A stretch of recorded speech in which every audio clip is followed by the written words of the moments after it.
my name is Jerry Fleming, and I work in the Ecosystems and Watershed Management Department here at the Grand River Dam Authority. And I work in a program called Guard the Grand. And Guard the Grand is an education program that we have to help residents and lake users understand their impact on Grand Lake and its water quality. One of the ways that we can help protect water quality, which you might not even realize is a way to help water quality, is by installing a rain barrel at your house. And a rain barrel is pretty simple to install. It's literally just a barrel. It can be any kind of food grade plastic barrel. It could be a wooden barrel. It could be a concrete tank. It's however much water you decide you want to capture is how much water, the size of the barrel that you need. So I've got my rain barrel here, which is a 60-gallon barrel, and I'm using it to catch some rainwater. And typically, the way it works is I'm going to catch this water in the spring, in the summer, early summer, when I get a lot more rain, and then I'm going to be able to have this water available in maybe August, September, when it starts to get more dry, and I don't want to use my treated drinking water to water my plants. Because if you think about it, after a nice rain, when you go outside, to me, my plants always look greener, happier, healthier, right?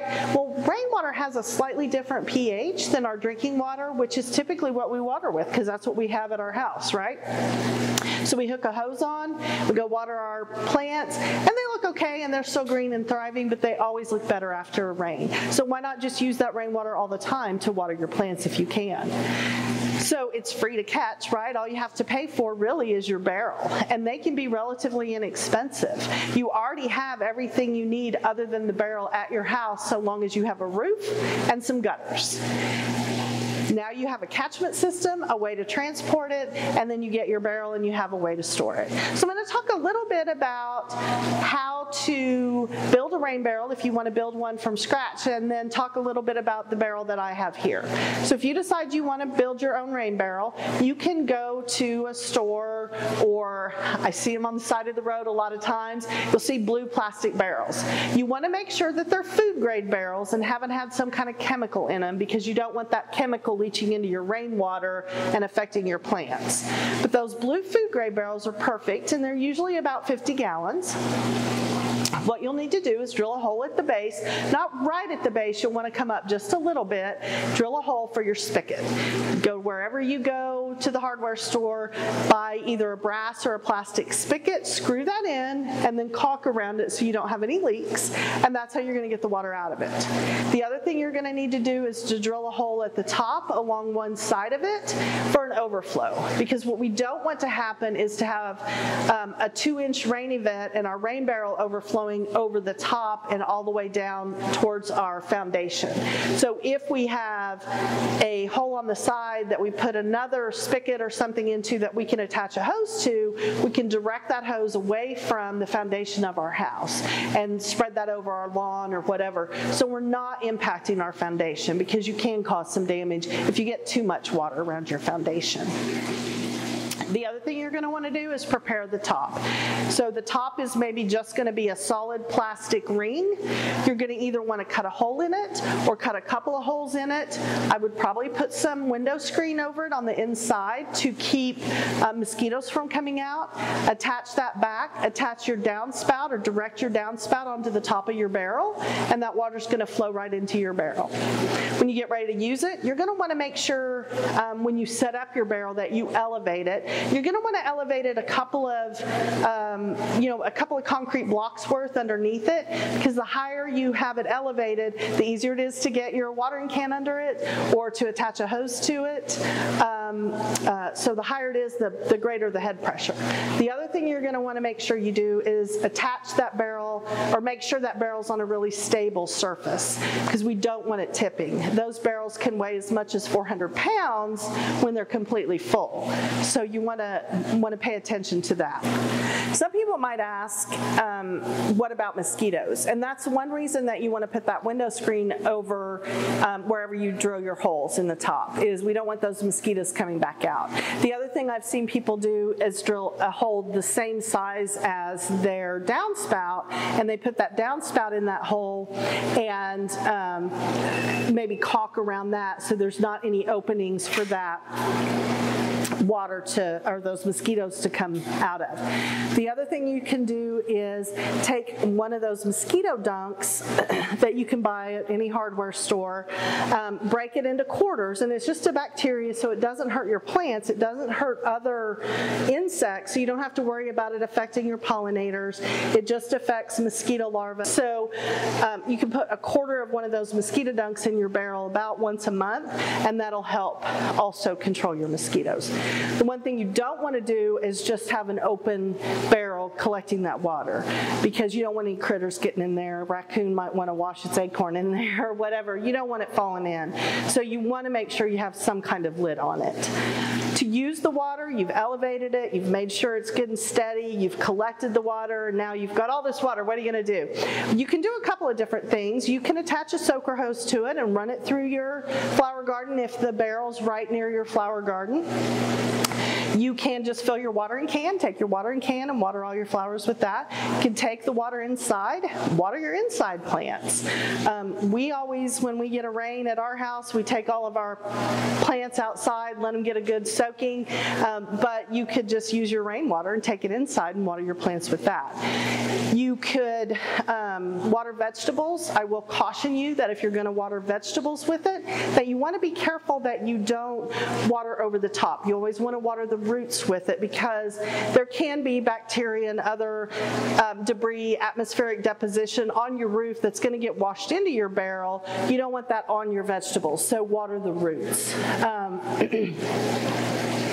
You can use it to wash your car.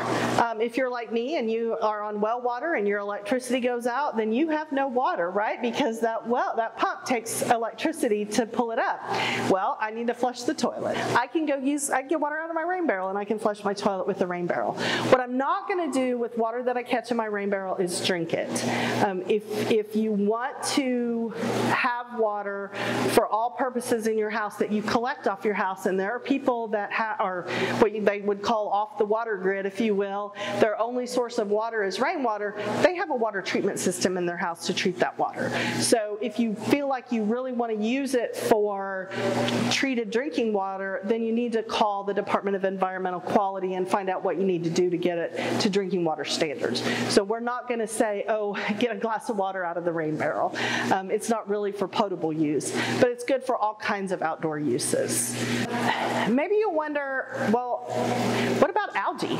We hear a lot about algae in water, right? And that's one of the things that can happen.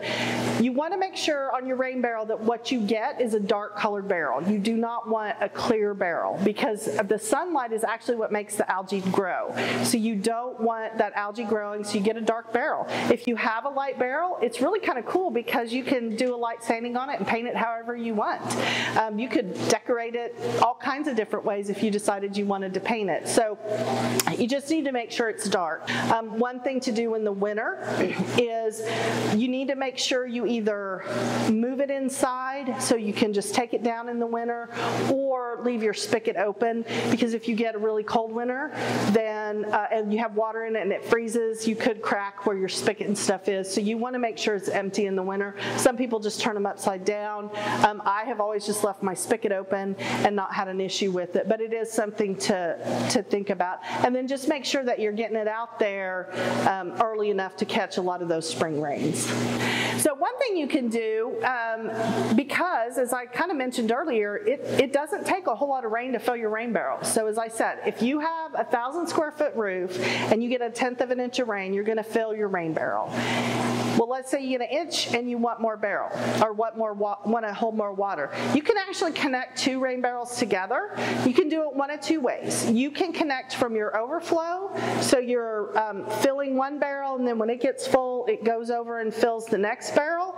You want to make sure if you're doing it that way that you use water out of both barrels, because you want to empty one and then it fills back up, and then you empty it and fill it, and this one sits over there and the water gets old and it's been there forever and gets stale, just, you know. So make sure you're using water out of both barrels. The other way to fill it is connect them at the bottom, lower down, so that they're going to fill at a more even rate, and then you use both at a more even rate. So there's 2 ways you can do that. And then with that second barrel, you can even attach a third, or that's where you would attach your overflow hose. So you do want to make sure that you always have that overflow, but you can hook together as many barrels as you have room for. Thank you for watching our rain barrel video. If you have more questions on how to build a rain barrel, you can download our brochure by scanning the QR code at the end of this video. It doesn't matter where you live, you can have an impact on water quality in your community by installing a rain barrel. You might check with your own city's stormwater program, because they may have a rain barrel program or an ability for you to order rain barrels or have rain barrel workshops. So be sure and check with your local community. But if you have other questions, you can feel free to reach out to us at guardthegrand@grda.com, visit our website at grda.com, or download our Guard the Grand app. We thank you for helping us guard the Grand or helping guard whatever watershed that you live in.